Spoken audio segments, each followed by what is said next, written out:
Welcome back to another edition of Baseball for Maniacs. The topic of this episode is should the Phillies extend Jesus Luzardo? You guys might be thinking, this is a no-brainer. What he did last year, what he did in the postseason, you have to extend him right now. And I kind of agree. I'll get into what I think the Phillies should do, but it's not so black and white because you do have to look at the injury history, the non-ability to pitch two back-to-back seasons at the level that he did in 2025, to where the Phillies do have to be smart about should we give this guy a long-term deal, because long-term deals, if they don't work out, completely handcuff the Phillies from making moves in future off seasons. Look at the Taiwan Walker signing. Look at the Nick Castellanos signing, to where we have $19 million in dead weight for Nick Castellanos, and Taiwan Walker's making $18 million this year, to where he's most likely going to be a swingman, to where those contracts didn't work out. So you do have to be smart about what you do with Jesus Luzardo. But let's get right into it. In his 2025 season, his first season with the Philadelphia Phillies, he had a 3.92 ERA in 183 innings pitched, 216 strikeouts over 32 starts. Side note, if you take out the two bad starts against Milwaukee and Toronto, his ERA would be adjusted to 3.03. I get it. You can't take out those starts. They happen. Now, there's some thought that he was tipping his pitches. And it sure looked like Milwaukee and Toronto knew exactly what was coming. Now they fixed that to where he pitched phenomenal the rest of the season and into the postseason. So in the postseason, he had a 2.35 ERA in 7.2 innings pitched. The game two start, 6 innings pitched, no earned runs. It was a phenomenal start by Jesus Luzardo. And he's one of those guys to where he's very quiet and reserved when he talks to the media, but once he steps on that mound, he turned into a different animal. And then coming out of the bullpen in game 4 against the Dodgers, 1.2 innings pitched, scoreless, like that shows a level of dog that I think the Phillies have to look at, because the thing about the Phillies is they're almost certainly going to make the playoffs, knock on wood, to where when you're signing guys, you have to look at not only their production in the regular season, but if they're going to translate into the postseason. We need playoff risers, because the whole goal with this organization now is to win World Series. Like, we've already gotten there. We've already got to the World Series. We've got to the NLCS. We've got to the playoffs, but we need to be partying down Broad Street at some point, to where I think Jesus Luzardo being a playoff riser is going to be a beneficial factor for him in the sense of should the Phillies resign him. But you do have to look at the other side of, is his 2025 season sustainable with his injury history? So I'm going to go through some of his injuries. In 2022, he had a left forearm strain that kept him out 2.5 months. And then 2024, he experienced tightness in his left elbow, which put him on the injured list as well. And in that same year, he was diagnosed with lumbar stress reaction, which caused him to miss most of 2024. He only made 12 starts to a tune of a 5 ERA, which also led us to be able to trade him for a less price. But if you look at those innings totals throughout those 4 years, you can start to see a trend. 2022 only pitched 100 innings. 2023 had a great year, 178 innings.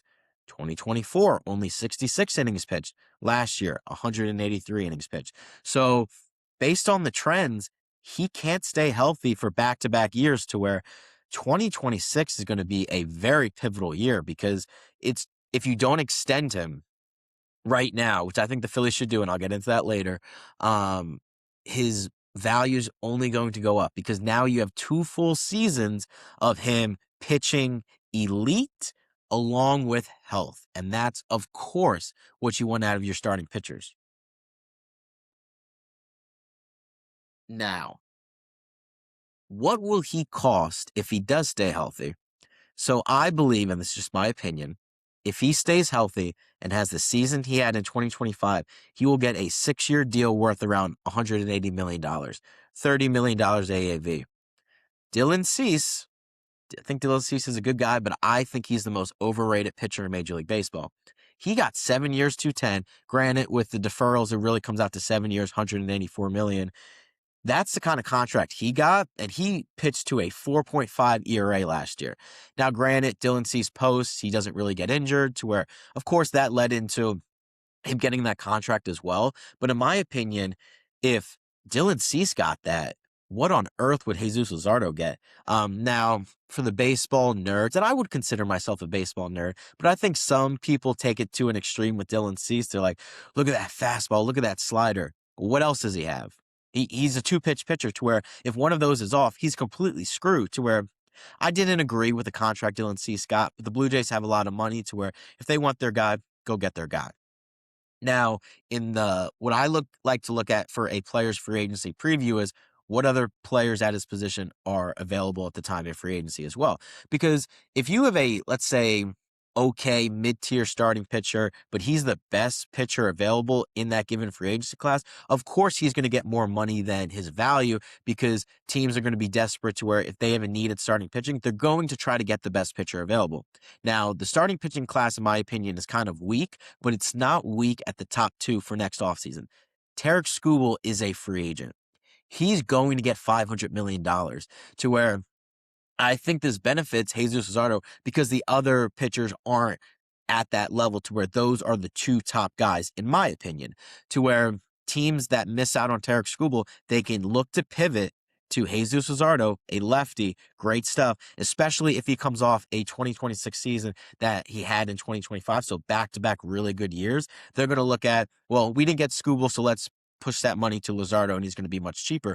Or you can look at teams that are not even going to be in the Tarek Skubal sweepstakes to where they're going to shift their entire focus to Jesus Luzardo. So I think if he stays healthy and has a great year, there's no doubt he's going to get upwards of 6 years, 180 million. Now, we got to look at the other side. What will he cost if he is an injury-riddled season in 2026, which has been the trend for him coming off one of his better years? 2024, he had a bad year coming off his 2023, and then in 2022, he wasn't that good as well. So you're kind of seeing the trend. So in my opinion, even if he gets injured, as long as it's not TJ, right? I'm just thinking like to his trends of like maybe only throwing 50, 60 innings, 70 innings. If he gets TJ, this is completely different and we'll have to have another discussion.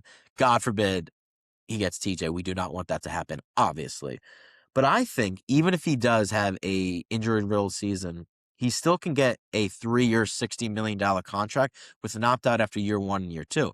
And I'm going to point to a player to where I think kind of fits Jesus Luzardo's mold in the sense of having a great year, then having an injury-riddled season, and then hitting the open market. And that's going to be Michael King of the San Diego Padres.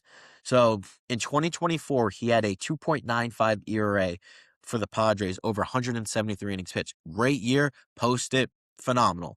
But then last year, he had a 3.4 ERA in just 73 innings pitched for the San Diego Padres because he had injuries, to where it's kind of very similar to where Luzardo has a great 2025, but he struggles in 2026. It's going to be almost exactly like Michael King having a great 2024, but having an injury-riddled season in 2025. But Michael King still got 3 years, $75 million. Now, he had an opt-out after year 1 and year 2 to where I think that's the groundwork for a Jesus Luzardo contract next year if he has an injury-riddled season. And it goes back to the point, the Phillies don't do opt-outs. They need to change that philosophy because it's mundane, it's old school, it doesn't make any sense based on the current market and how free agencies are signing. Look at Bo Bichette, look at Kyle Tucker, to where in retrospect, it sounds great, right? You want to sign someone that you know is going to be there long term. But if that's prohibiting you from signing the free agents, you have to adjust your philosophy. And I think the Phillies need to do that going forward. Now, what would I do? What would the podcaster do? I would give him a contract extension right now. 4 years, $120 million.